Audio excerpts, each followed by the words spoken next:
திட்டங்களுக்கான வரியை இலவசமாக செய்து கொடுக்கிறீர்கள். இறந்த ஒருவரின் உடலுக்கு பயன்படுத்தும் கவசத்திற்கு ஜிஎஸ்டி போடுறீங்க. நீங்கள் எல்லாம் ஏழை மக்களை பற்றி பேசுகிறீர்கள். இது பொய்யான அரசு.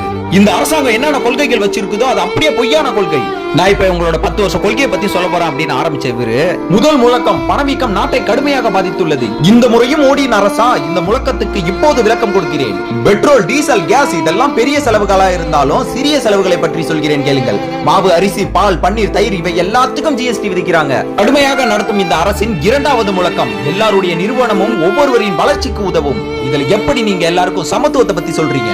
அவ்வளவு அசாத் நேஷனல் பெல்லோஷிப்பை ரத்து செய்து விட்டீர்கள். சிறுபான்மையினரின் பட்ஜெட்டை குறைத்து விட்டீர்கள். இதையெல்லாம் மறந்துவிட்டு எல்லோரும் சமம் என்று எப்படி நீங்க சொல்லலாம்? மூணாவது ஸ்லோகன் மக்களை காப்பாற்ற மகளுக்கு கல்வி கூட.